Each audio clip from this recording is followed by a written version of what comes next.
Esta semana, o deputado federal Nicolas Ferreira publicou um vídeo no qual fala sobre o monitoramento do Pix em transações de mais de R$ 5.000 por mês. E aí esse vídeo dele viralizou e já passou da marca de 150 milhões de visualizações. Ou seja, um vídeo publicado agora, foi publicado essa semana. E aí eu quero ler para vocês aqui uma reportagem do Correio Brasiliense que fala sobre isso e depois pensarmos algumas coisas sobre essa situação, né? Então a manchete é: vídeo de Nicolas com crítica à receita atinge 150 milhões de visualizações, embora o governo federal tenha reafirmado que não há intenção de implementar uma cobrança sobre o Pix, o tema tem sido alvo de desinformação e debates acalorados. O deputado federal Nicolas Ferreira, do PL, alcançou um marco impressionante nesta terça-feira, dia 14, ontem, ao atingir 150 milhões de visualizações em um vídeo publicado nas redes sociais.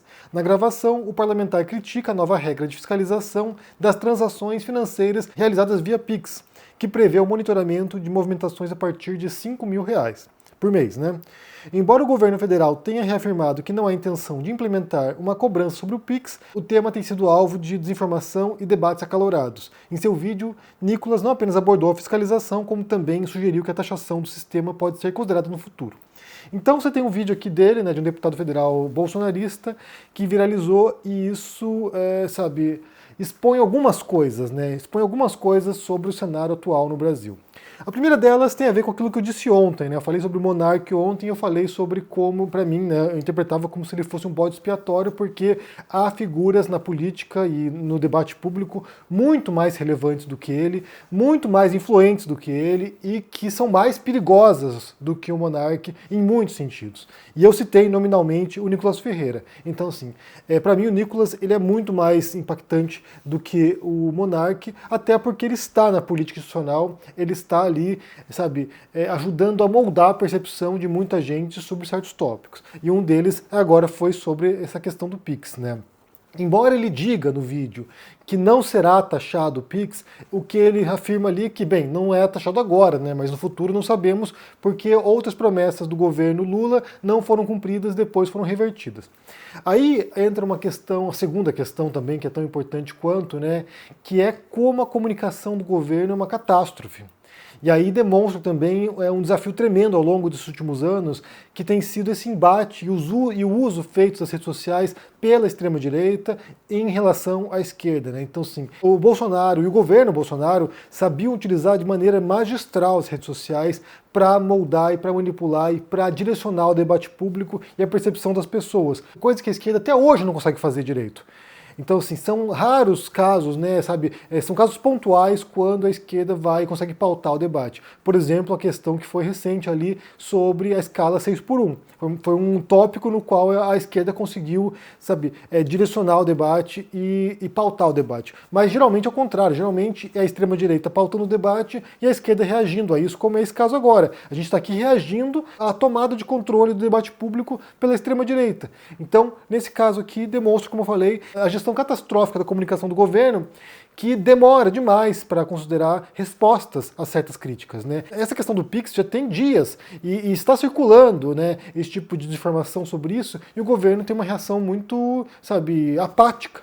Então, se você não confronta as falsidades, se você não confronta a desinformação com rapidez e de maneira muito incisiva e demonstrando como aquilo é falso e por quê, isso vai crescendo, virando uma bola de neve e depois passa do controle. Nesse caso aqui, por exemplo, não importa se é verdadeira ou falsa a informação sobre o Pix, sobre uma possível taxação do Pix. Não importa. O fato é que já virou a verdade na cabeça das pessoas. As pessoas estão deixando de usar o Pix, as pessoas estão preocupadas com isso e estão indignadas com o governo Lula. Então, a questão da comunicação é central para você demonstrar aquilo que se faz de bom e confrontar as falsidades sobre aquilo que está sendo distorcido pela oposição. Nesse caso do Pix, por exemplo, basta pensar quantos de vocês movimentam mais de R$ 5.000 de Pix por mês. Aqui é só Pix, aqui não é dinheiro que entra na conta, aqui não tem a ver com o salário que você recebe, aqui é movimentação apenas de Pix. Quantos de vocês recebem mais de R$ 5.000, movimentam, Realmente é uma grana violenta. Para o Brasil ainda, pensando, na demografia brasileira, e no salário dos brasileiros, me parece um valor exorbitante movimentar R$ 5.000. Mas, ao mesmo tempo, estão usando isso para indicar que todo mundo vai ser afetado. Até você que ganha salário mínimo no Brasil está preocupado agora. Então, para você ver como é importante essa reação, essa resposta rápida e eficiente em relação a esse tipo de falsidade. E isso já gera preocupação para o futuro próximo, né? A gente já pode imaginar que a próxima disputa eleitoral, a próxima disputa presidencial vai ser, mais uma vez, povoada de falsidades, até porque agora as redes sociais, como é o caso do Facebook agora, já estão recuando no enfrentamento à desinformação, às fake news. Então a gente pode imaginar que a próxima eleição no Brasil vai ser um espetáculo grotesco, bizarro e assustador de falsidades. E esse tipo de jogo favorece a extrema-direita porque é como eles operam.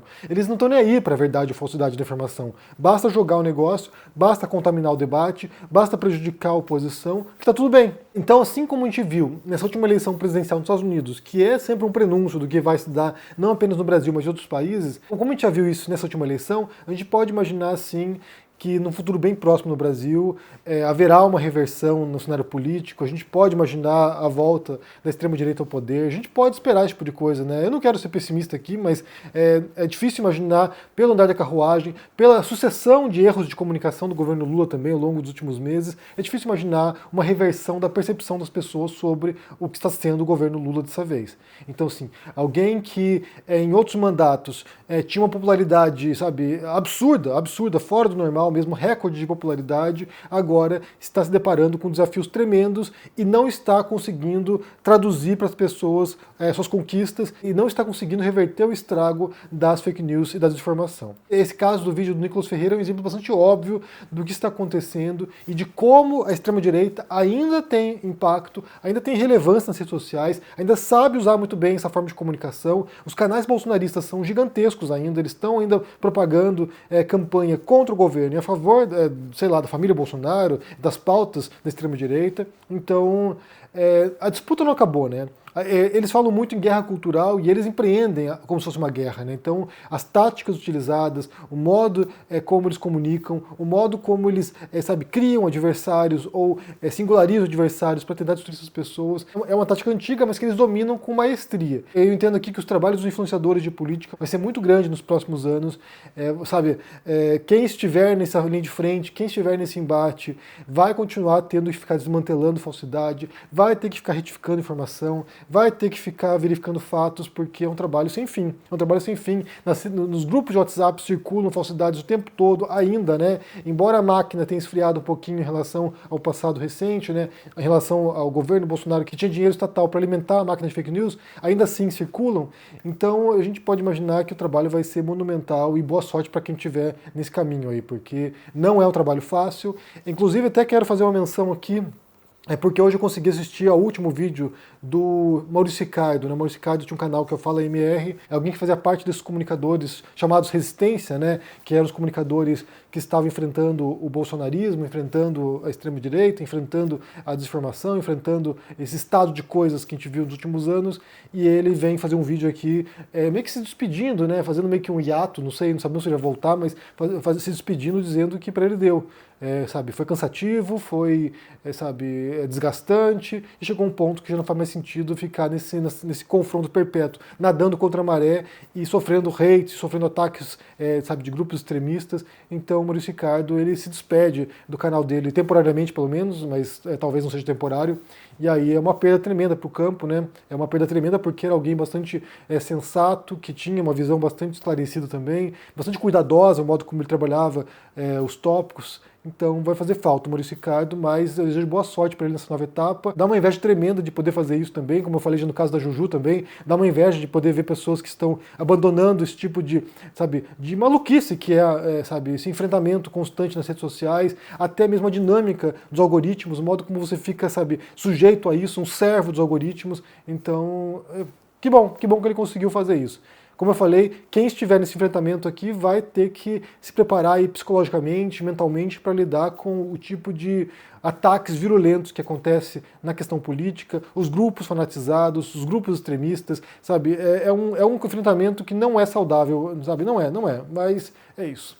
Bem, me diga o que vocês pensam aqui sobre essa questão, sobre esse vídeo aí publicado pelo Nicolas Ferreira, mais de 150 milhões de visualizações, até ontem, né? A reportagem se refere aqui até o dia 14. Então, assim, até ontem o vídeo explodiu, foi um fenômeno de fato, algo fora do normal.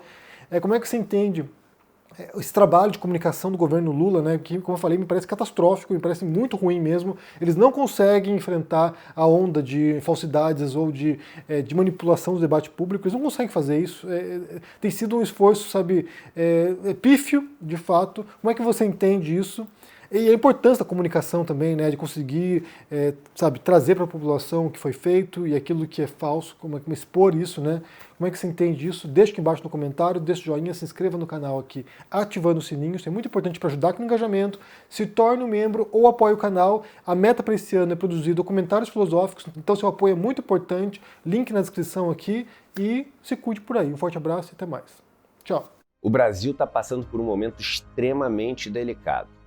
O dólar passou de R$6, os juros subiram como há muito tempo não subiam e a previsão é de que subam mais ao longo dos próximos meses. As pessoas estão completamente perdidas em relação ao que fazer com os investimentos delas e também em relação aos rumos da economia. A boa notícia que eu tenho para vocês é que está chegando a data do Mapa da Mina, o nosso evento anual onde eu pego e transformo toda essa história de economia e investimentos numa linguagem muito simples, mostrando para vocês um resumo de todos os relatórios das principais instituições do Brasil e de fora do Brasil, para vocês poderem entender o que está acontecendo. Faço também minhas previsões em relação ao que vai acontecer no ano. Nos últimos anos, a gente acertou muito essas previsões. E isso dá para vocês segurança e um caminho para vocês navegarem nesses momentos tão difíceis. Vai ser dia 30 de janeiro, uma quinta-feira, às 8 horas da noite. É absolutamente gratuito. Para vocês se inscreverem, é só clicar no link aqui embaixo. Um abraço e até lá!